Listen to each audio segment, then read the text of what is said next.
he is relentless in pursuing that goal. It's unbelievable to me how present he is in the community, across the community, in all different walks of life. Because he listens to people and returns their phone calls. I think the mayor from the very beginning, even when he was running as a candidate, had incredible enthusiasm. He had unwavering energy, and he, just hit the streets from day one. Well, I know Ron is a jazz fan because I remember when he was at KRTU, and the decision for him to become a city councilman was, one that is thinking out of the box, and he's just done a great job of public service. His care, his concern, and the way he values every single person in San Antonio, that's what he leads with. He listens to both the constituents and the business community. And we have just been honored to be able to have his partnership and his time as mayor and when he was on city council. When Ron Nirenberg came to the mayor's office, he was really clear about wanting to be a mayor for all of San Antonio. He was really clear about bringing data to his decisions, and he was really clear about being transparent about why he was making the decisions he's made. That the city embraced him because he was a mayor for all the people, right? All of us know that politics can be bitterly partisan sometimes. But what I saw from Ron was a willingness to take care of each and everybody that he came in contact with. He was always there to support us. Vastly different relationship that Fort Sam Houston and the Army has with the city of San Antonio now than it was even 15, 20, 25 years ago as I talked to older leaders who were here during that time. They didn't embrace us the same way that Mayor Nirenberg did. Both him and Nelson were incredibly important to all of us trapped at home during COVID. It was a scary time for all of us. We had a lot of uncertainty in what was happening in our own community, in our nation, and in our world. Times of great challenge and crisis, leaders of character come to the forefront, and I am so proud of the work that Mayor Nirenberg did during the COVID environment. And he really helped me kind of adapt to the way San Antonio, Military City USA, was going to handle this COVID crisis, because Army North was responsible for all of the DoD support countrywide for COVID. Number one, Ron was able to convince the citizens of Ready to Work with an incredible majority. And it's important to San Antonio because we need to continue to develop our workforce to get higher paying jobs.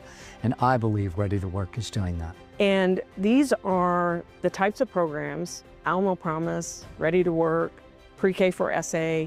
These programs are going to be at the core of what sets San Antonio aside in the next decade as we continue to try to attract business and to make sure the businesses are here, have the workforce that they need. I think that we will all look back at this time that has been a pivotal part of our community and our region and helping to change it forever for our children and our grandchildren.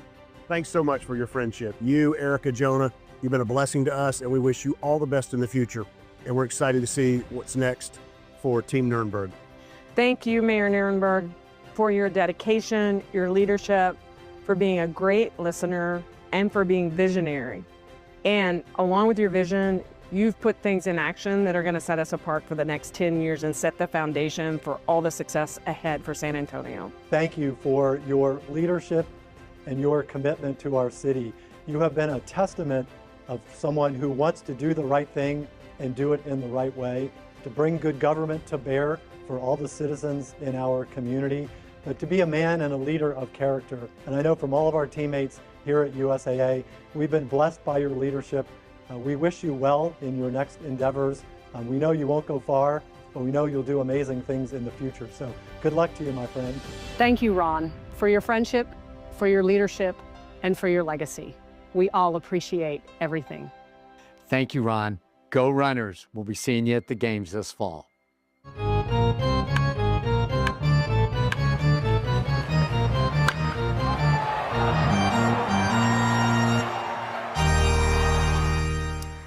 Ladies and gentlemen, please welcome our mayor, Ron Nirenberg.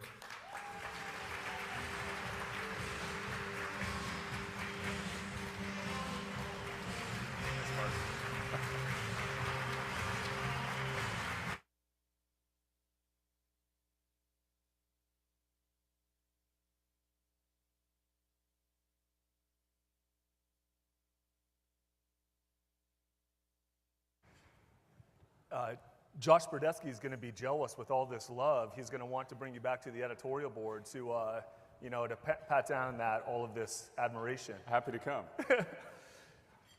Since term limits were enacted, you and Henry Cisneros are the only 4-term mayors, 8 years of San Antonio. 8 years ago, did you have that on the bingo card? No, and thanks for the baseball theme, Jeff. Those who know me know that my dream job was to be the beat writer for the Boston Red Sox. That was what was on my bingo card.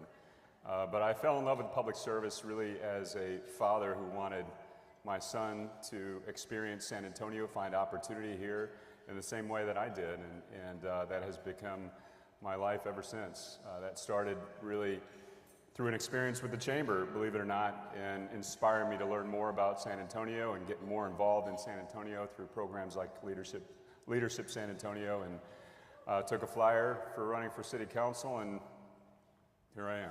So when you began all this, you talked about Jonah and how your vision for Jonah when you were done with your term was to have him look at San Antonio as a place that he could live, get a great job, raise his family.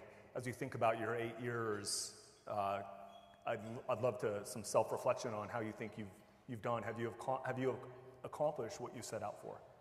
Well, I mean, that's a difficult question, just because the nature of this kind of work, anything in leadership, but certainly in the public sector, is that we take the baton from someone and we pass it on to someone else. The really meaningful work that we do as civic leaders is iterative, and there's really not a start and a finish in your time.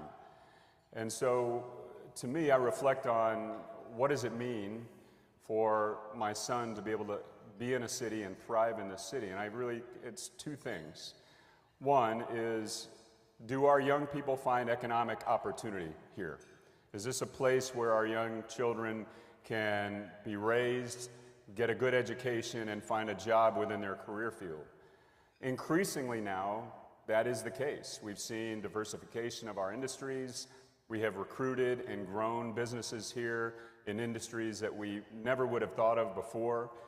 The emerging industries of the world are all located now here in San Antonio, some of the biggest firms. So you couple that with the fact that we have done incredible work as a community, and I know Chancellor Flores is here. We have representatives from our universities. We have pre-K for SA. We have done incredible work in building what I believe is the most well-resourced educational pipeline in the country, from early learners, pre-K, through our K-12 system innovations, through Alamo Promise, which now offers a college education without cost to any Bexar County high school graduate, now to adult workers who have to re-enter the workforce because they don't have skills for higher wage jobs. If you have initiative and you have a desire to take advantage of the economic opportunity brought to bear by these industries, we have a place for you in San Antonio. The other thing that we've done well, and certainly over the last 8 years, I believe this is true, is that we have made strategic investments in quality of life. It's one thing to be able to have a job here, but is it a safe community? Very excited, not excited, I should rephrase that. We have done well as a community to deal with the crises with respect to public safety, and if you look at our crime numbers now, they're at some of the lowest rates they've been in the last couple of decades. We're getting more reports. Year-over-year numbers are just out today. Property crime is down, I think, 25% year over year. We have still a considerable decrease in our violent crime rate. All those things are moving in the right direction. We have been making the strategic investments in green space and recreational opportunities. And you look at the investments we're making in placemaking, like Project Marvel, which I'm sure we're going to talk about. We have coupled those investments with economic opportunity, and I do believe, yes, compared to 10 years ago, San Antonio is a better place today for young people who are wanting to raise their families and build a career here, and so I'm proud of that work. As you think about, we heard about it in the video with COVID. That's the first time you and I met. How did COVID kind of shape your terms as mayor, and what did you learn going through the pandemic? So there's good parts and bad parts. Obviously, the good things that we learned is that this city rallies like none other. The kind of collaboration and teamwork you heard from Wayne, you heard from former or retired General John Evans. This city, all sectors pulled together and worked out solutions to some of the biggest challenges we've seen in our lifetimes. Overall, the reason why COVID and the pandemic is referred to as a reckoning for our country and for cities is that we recognize some of the significant fractures within our economy. The foundation that we had laid that led to the fact that literally overnight we had a doubling of the number of families who were reliant on the food bank for food. Yeah. There was a level of fiscal fragility for families that we had to deal with. And so COVID for us became a catalyzing moment for us to uplift the agenda that I ran on originally as mayor, to restore economic mobility, to build a foundation that included adequate affordable housing and better transportation options, a more resilient city. That was on full display countrywide, globally during the pandemic. And so as we emerged out of the pandemic, we focused our resources. We had some significant public votes to resource those areas, and we have since then moved forward. So it was a catalyst for the positive change that we need to see in San Antonio.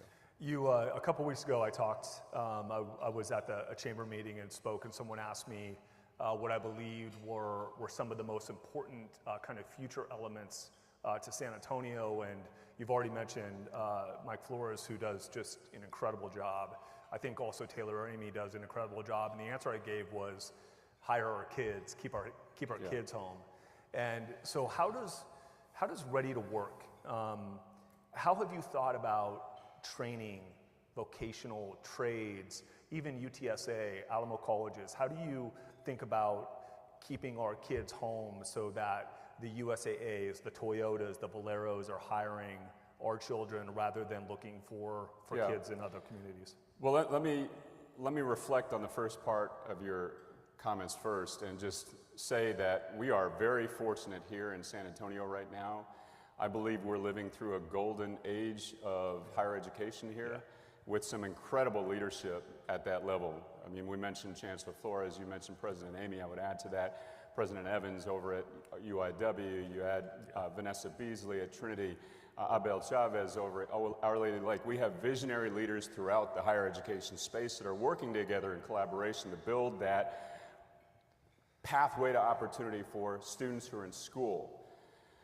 The trouble is, that's not all that's out there. In fact, what smacked us in the face nationwide during the pandemic was that there were households with children who didn't have the wherewithal to withstand a job loss that ultimately, made them vulnerable to eviction and needing things like food assistance. So what about all of the household earners, the adult workers who are already in the workforce, going from one job to the next, low-wage job to low-wage job, trying to string together opportunities just to keep food on the table? That's a whole generation of people who are still raising children in our family who are stuck in cycles of poverty. Yeah. And, we have talked endlessly about the challenge of poverty in the city, but in my mind, we need a more comprehensive, systematic approach to dealing with it.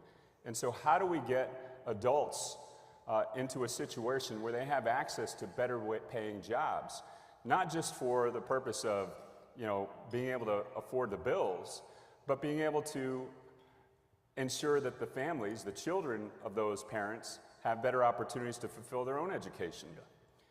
Because statistically, if you were raised in that environment, you have much less likelihood of going to higher education and fulfilling your own careers, and that's how the cycle of poverty continues.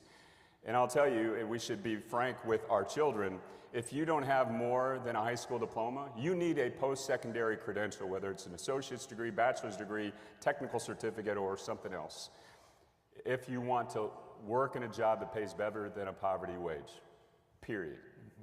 And so how do we make sure that adults who are raising children, who again will have a stunted growth, have that opportunity to get those jobs? We needed training. We needed opportunities for them to get back in the workforce, training for jobs that frankly our employers are telling us are remaining unfilled. We're building all these great jobs and they're staying they're unfilled, and this is the skills gap that we've been talking about all across the country. Every city is dealing with the same issue. So that was the genesis of Ready to Work, was how do we get folks back into the workforce, training for better jobs so they can take those jobs and ultimately improve their family outcomes. I will say this, it will never move fast enough, because in order to break the cycle of poverty for one family, it takes a tremendous amount of focus and energy. Think about that. You have a mom who has a health event. If she's the breadwinner, what's going to happen if she can't get to work, let alone training?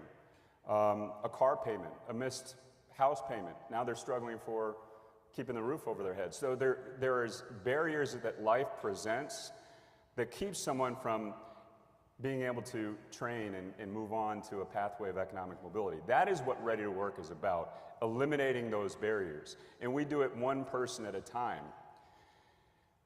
And the dynamism of the economy means that the jobs will change over time, the industries will evolve, and so Ready to Work partners with our employers to tell us what are the needs of these employers so we can train for the right pathways. And I'll tell you, right now, today, we have almost 11,000 people in the pipeline.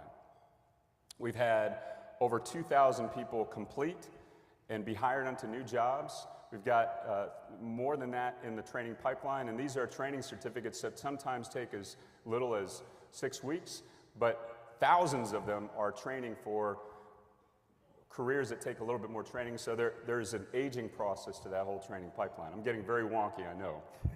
But let me just tell you what the effect is. The profile, the mean profile of the participant who enters Ready to Work is a woman of color raising children in a household that earns less than $14,000 a year. That's the person who walks in the front door of Ready to Work. So imagine the intervention, the persistence that it takes for the counselor to make sure that she stays, so that ultimately she matriculates with a credential and can get hired onto the job. We've done that now successfully for 2,000 people, and I know no one is average, but this is the average wage coming out, is she's now making $44,000 a year with benefits. So think about the power of that one household now making that transition, and the children, and the likelihood now of the children having a better future. We do that for one family, the impact over a generation is profound. We do that for 10, we're talking about major change. Do it for 100 or 1,000 people, we're talking about citywide economic transformation with a short tranche of effort. That's what Ready to Work is. I have faith in this program. We're doing it one person at a time, and I believe the voters of San Antonio who approved this program by 76% didn't do it because they thought it was going to be a slam dunk right off the bat. They believed in the importance of investing in the potential of our neighbors. So, I know this will evolve. I welcome feedback and improvements. There will have to be as the economy evolves. But let's stop talking about poverty if we're not willing to do something about it. And I'll tell you also, Ready to Work is the largest local investment in workforce development in our nation's history. San Antonio is setting the course for how we deal with poverty. And I'm extremely proud of the folks that have poured their energy and heart into this. Project Quest is a great seed of learning for us to do this at scale, but Mike Ramsey and his team are doing an incredible job bringing this program to life. And I think that looking back, we will see Ready to Work as being the moment we said we are not going to ignore poverty any longer. We're going to transform our economy so that everyone has access. Yeah. When people ask, I've been in 4 major cities, and when people ask kind of how San Antonio stands apart, I do agree with you. At the executive university level, the collaboration and coordination between the university presidents is unparalleled in any other city I've been in.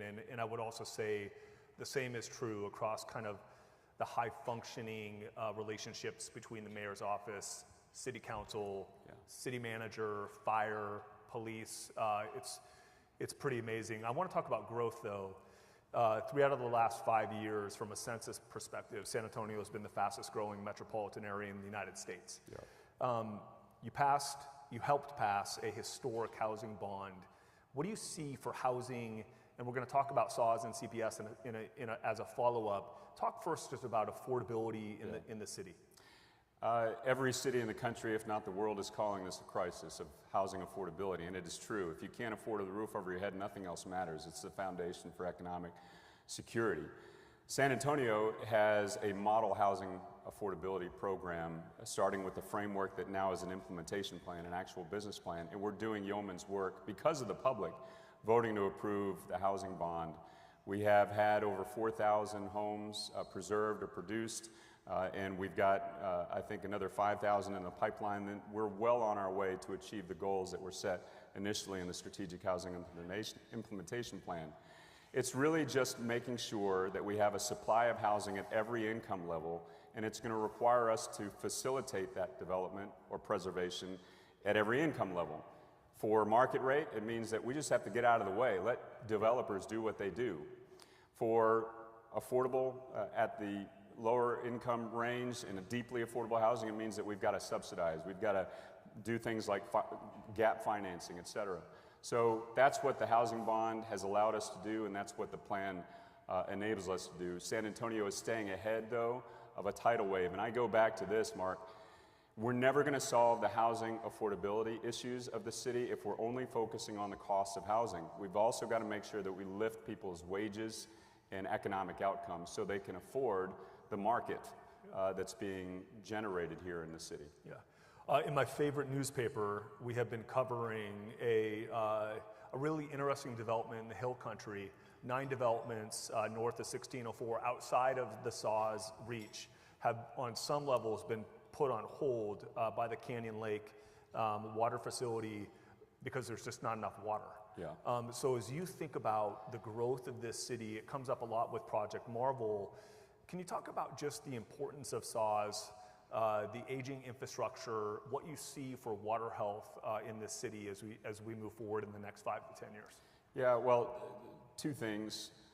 Number one, the strength, the foundation of our future strength as a city lies with the strength and resilience of San Antonio water system and CPS Energy. And on those 2 pillars, we're doing extraordinarily well. We are blessed by the fact that both of these agencies are publicly owned. So we have been able to lead with policy and prioritize the betterment of this community. But they have diversified their water system. They've made it more efficient.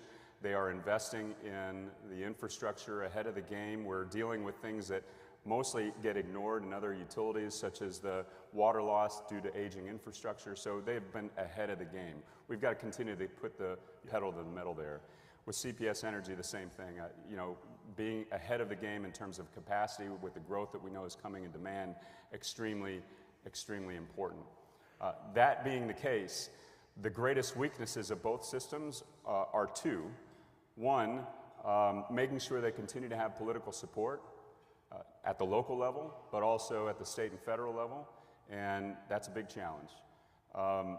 We know, for instance, that the grid issues in the state of Texas are the greatest weakness for us in keeping our lights on, and not to mention the affordability issues of utilities are mainly generated by the fact that we've got to invest in this infrastructure because of state resilience issues. So I say that we're in good shape here in San Antonio, but we've got to keep our eye on the ball. I get accused of being a hype man for Rudy because I just think that he does such a great job. I mean, it's kind of a thankless job to keep the lights on, but it's arguably one of the most critical jobs. Can you talk about the investments in CPS Energy? So as we hear Governor Abbott talk about the Texas Command Center and wanting that to be here in San Antonio from a cybersecurity, as we talk about other data initiatives, either at the federal level, the state level, San Antonio comes up a lot. The amount of energy required to power those data centers is it's incredible. You know, the complexity of both utilities is profound. And being able to do all these things, investments, affordably, is even more difficult. But CPS Energy specifically has invested in new capacity. At the same time, we have been listening to our community and making it more resilient, more sustainable, reducing our dependence on fossil fuels, ending the use of coal ahead of time, doing that affordably, making the grid more diversified, the portfolio of energy production. The other thing that has happened is the fact that we are dealing with a crush of new demand, not just residential growth and commercial and industry growth, but also things like data centers. You do that at the same time that we're having the resilience issues that we are at the grid. It's enormously complex, and so the next mayor is going to have their hands full just from the perspective of keeping our community informed and aware. It's so easy. It's so easy to simplify and score political points because nobody likes their rates to go up. But if we don't sustainably invest in these utilities, we will reach a point of no return that communities do not come back for in terms of economic growth and the ability to sustain you know, their prosperity. So let's transition to just a few more questions as we wrap up here. My favorite topic, the airport. So can you give kind of the roadmap for the airport? And I don't want to leave out VIA as well with the rapid transit system. Transportation has been a major thorn in the side of San Antonio. Can you talk about kind of the vision for the airport, the timeline for the airport, same with VIA? Yeah, so we were still debating where we should build a new airport when I was running for mayor. You know, the idea that in order for us to reach world-class international capacity, we have to find a new place for the airport. So the rumblings were still there, so the first step was, let's get over that debate, let's have a factual analysis. Can we build onto the airport? Because if we do, it's in a strategically competitive location right in the heart of the city. We got through that, and now we have a plan. And we are financing that plan. We're building the airport. We've got a new terminal coming online that's going to be world-class and bigger than both current terminals combined. You add that with the multimodal capacity with VIA and a new runway shortly after that's parallel to the current runway, so now we could have two usable. The capacity and opportunities for air service in San Antonio are immense. And we're not even talking about non-stops, but I'm talking about that if you want me to. No, it's okay. On transportation, it's an economic mobility issue and it's a quality of life issue. We need to be able to move around the city with more than just single occupancy vehicles, because if you do that, you are really stunting the capacity of people to reach pathways of economic mobility. Yeah. We need alternative modes of transportation. It's what people want and it's what other people need. So VIA finally now is building an advanced rapid transit system, east, west, north, south. Their funding is good, and that'll be the backbone of mass transit for the future. I'm glad we're doing that because the voters approved it, and we're finally making that paradigm change that we've been dreaming of for decades. So in San Antonio,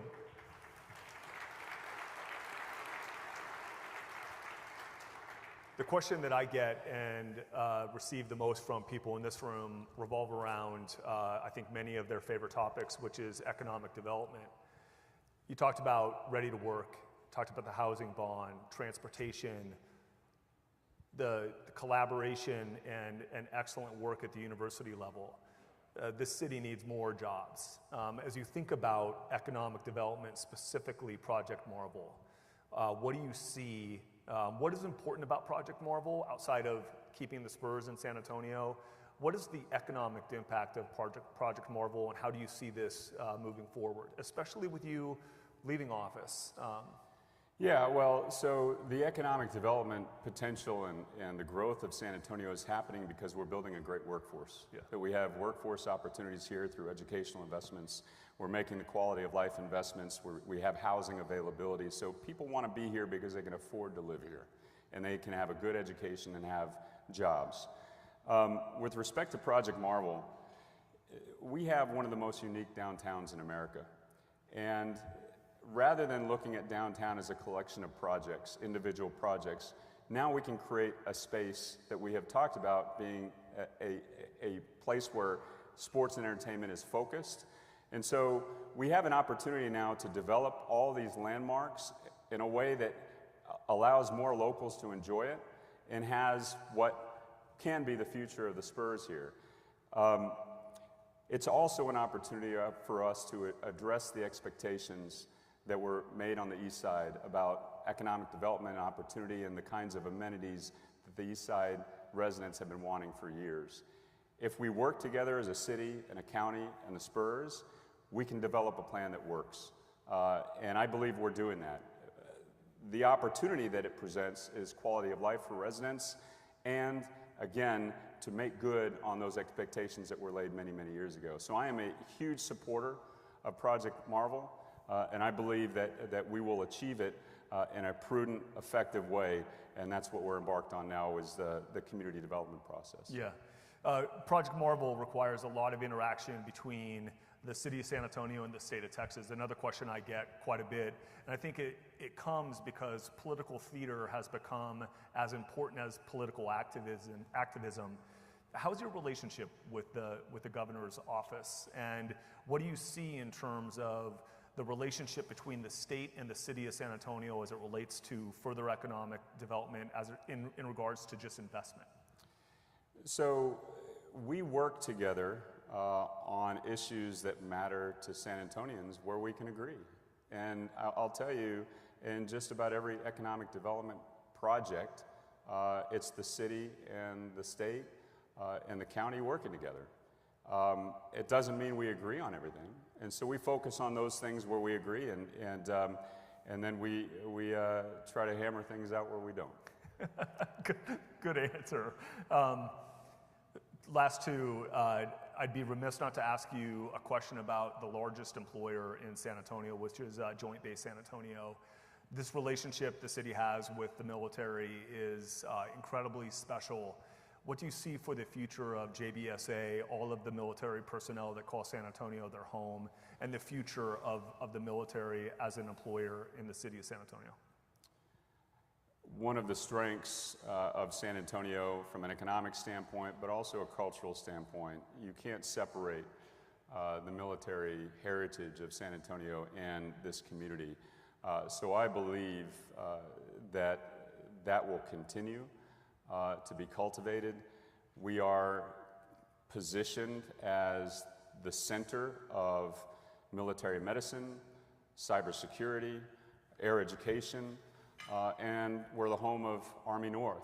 And so as San Antonio continues to demonstrate its collaboration and the fact that the culture is so intertwined with the military community, that will only continue. And it's to our benefit in so many aspects, but you know, there's no fence lines in San Antonio when it comes to JBSA in San Antonio, and we see the benefit of that every day. So 8 years, incredible run in San Antonio. Everyone wants to know what is next for you. So I'm going to take some time off, I think about a week, and slow my brain down a little bit. Look, I have enjoyed this opportunity to serve San Antonio. It's been the privilege of my life. I did not expect to be doing this for my career, and I've enjoyed every aspect of it. I have enjoyed fighting for working class people, ensuring that everyone in San Antonio has opportunity, and I don't think I'll stop doing that, whatever career happens next. I enjoy and I see the challenges coming ahead of us, and so I'm not sure you've heard the last of me, but not ready to share yet what my plans are because I'm still formulating those myself. It's been great getting to know you. You're very fair, I would say, which is a great compliment that I can give you. Ladies and gentlemen, as Pat Frost makes his way up, I want to say thank you to the mayor. You've done an excellent job. Mayor Ron Nirenberg. Thanks, Mike. Thanks, Mike. Appreciate it.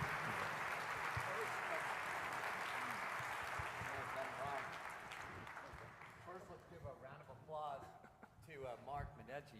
Mark, thank you so much. We're gonna have you moderate the next debates. Excellent job. Ron, thank you so much. We have a few things to hand to you. I think the biggest compliment that I can give to you is there is no doubt the citizens of San Antonio would re-elect you if you were eligible to be on this ballot. So thank you so much for your service. Erica, could you come up, please, also? We want to thank Erica and their son, Jonah. It's a family event to be mayor. It's a 7-day-a-week job. And we thank you so much for your sacrifice you've done during these 12 years. So let's give a round of applause to Erica. Thank you. And then lastly, Ron, we got a jersey for you to be able to proclaimly wear, and that is for the San Antonio.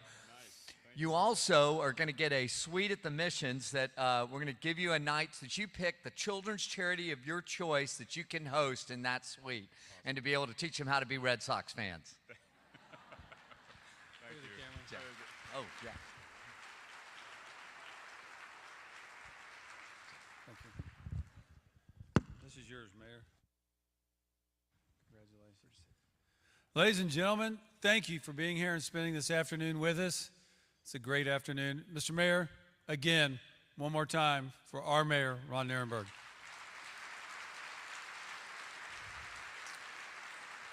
And